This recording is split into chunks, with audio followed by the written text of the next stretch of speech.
ఓం నమ శివాయ. కార్తీక పురాణము 13వ అధ్యాయము. కన్యాదాన ఫలము. ఓ రాజా, కార్తీక మాసములో తప్పక చేయవలసిన కొన్ని ధర్మాలు ఉన్నవి. వాటిని వివరిస్తాను, సావధానుడవై విను అన్నాడు. కార్తీక మాసములో నదీ స్నానముతో పాటు కన్యాదానము, ఉపనయనము, విద్యాదానము, వస్త్రదానము, అన్నదానము మొదలగునవి చేయవలసిన ఉత్తమ ధర్మాలు ఎన్నో ఉన్నాయి.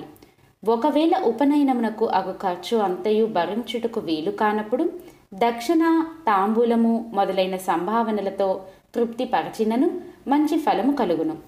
ఎన్ని బావులు చెరువులు తవ్వించినను ఒక బ్రాహ్మణ బాలునికి ఉపనయనము చేసినందువలన వచ్చు ఫలమునకు సరిరావు. అంతకన్నా ముఖ్యమైనది కన్యాదానము. కార్తీక మాసంలో భక్తి శ్రద్ధలతో కన్యాదానము చేసినచో తాను తరించుటయే గాక తన పితృదేవతలను కూడా తరింపచేసినవాడు అవుతాడు. ఈ విషయాన్ని వివరించే ఒక కథ చెప్తాను, శ్రద్ధగా వినుము అని చెప్పసాగాడు. సువీరుని చరిత్ర. ద్వాపర యుగంలో వంగదేశాన్ని పరిపాలించే సువీరుడు అనే గొప్ప పరాక్రమవంతుడైన ఒక రాజు ఉన్నాడు. అతనికి రూపవతి అయిన భార్య కలదు. ఒకసారి సువీరుడు శత్రురాజుల చేతిలో ఓడిపోయి భార్యతో కలిసి అరణ్యమునకు పారిపోయి నర్మదా నదీ తీరంలో ఒక పర్ణశాలను నిర్మించుకొని కందమూలాలు తినుచూ కాలం గడుపుతున్నాడు. కొన్ని రోజుల తర్వాత అతని భార్య గర్భం దాల్చి ఒక బాలికను కన్నది. వారు ఆ బిడ్డను అతి గారాభముతో పెంచుచుండిరి. క్షత్రియ వంశమందు జన్మించిన ఆ బాలిక శుక్లపక్ష చంద్రుని వలె దినదినాభివృద్ధి పొందుచూ చూచువారికి కనుల పండుగగా ముద్దురొలుకు మాటలతో చాలా ముచ్చటగా ఉండేది. కొంతకాలం తరువాత ఒకరోజు వానప్రస్థుని కుమారుడు ఆ బాలికను చూసి ఆమె అందచందాలకు ముగ్ధుడై బాలికను తనకు ఇచ్చి వివాహం చేయమని ఆ రాజును కోరాడు. అందుకు ఆ రాజు, ఓ మునికుమారా, ప్రస్తుతం నేను చాలా బీద స్థితిలో ఉన్నాను. మా కష్టములు తొలగుటను గాను నాకు కొంత ధనము ఇచ్చినచో నా కుమార్తెను ఇచ్చి వివాహం చేయగలను అని చెప్పగా ఆ ముని కుమారుడు నర్మదా తీరమున కుబేరుని గూర్చి గొప్ప తపస్సు చేసి కుబేరుని మెప్పించి ధనపాత్ర సంపాదించి రాజుకు ఇవ్వగా రాజు సంతోషించి తన కుమార్తెను ఆ ముని కుమారునికి ఇచ్చి వివాహం చేశాడు. ముని కుమారుడు భార్యను తీసుకుని తన తల్లిదండ్రుల వద్దకు వెళ్ళి సుఖ జీవనం గడుపుచుండెను.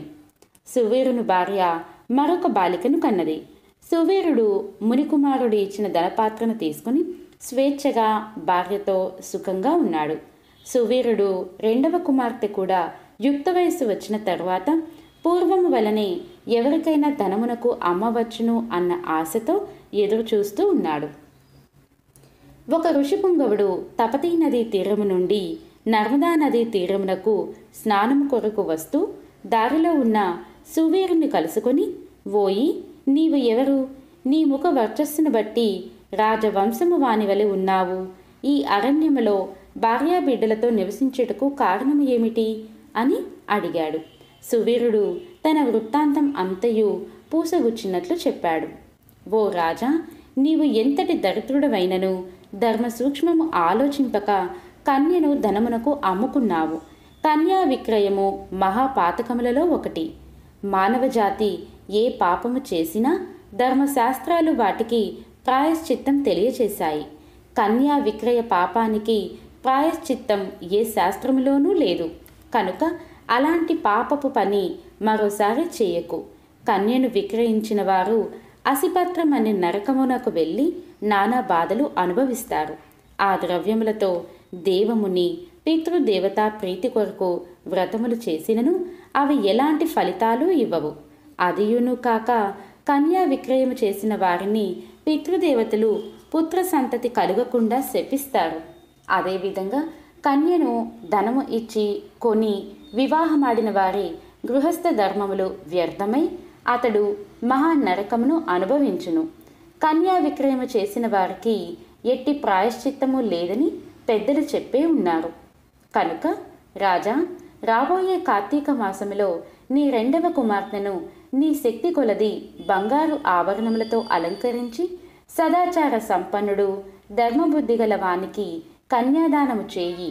ఆ విధంగా చేసినచో గంగా స్నానము మరియు అశ్వమేధ యాగము చేసిన ఫలము పొందుటయే కాక మొదటి కన్యను అమ్మిన దాని పాప ఫలము కూడా తొలగిపోవును అని రాజునకు హితోపదేశం చేశాడు. అందుకు ఆ రాజు చిరునవ్వు నవ్వి, ఓ మునివర్య, మనిషి బ్రతికుండగా భార్యాబిడ్డలతో సిరి సంపదలతో సుఖంగా ఉండకుండా చనిపోయిన తర్వాత వచ్చే ఏదో మోక్షము కొరకు ప్రస్తుతం ఉన్న అవకాశము జారవిడుచుట భావ్యమేనా? ఐహిక సుఖములే గొప్ప సుఖములు అని నా భావన. కావున నా రెండవ కుమార్తెను కూడా నేను అడిగినంత ధనము ఎవరు ఇస్తారో వారికే ఇచ్చి పెండ్లి చేయుదును అని నిక్కచ్చిగా చెప్పాడు. ఆ మాటలకు సన్యాసి వాడి మూర్ఖత్వానికి ఆశ్చర్యపడి తన దారిని తాను వెళ్ళిపోయాడు. కొంతకాలం తరువాత సువీరుడు మరణించాడు.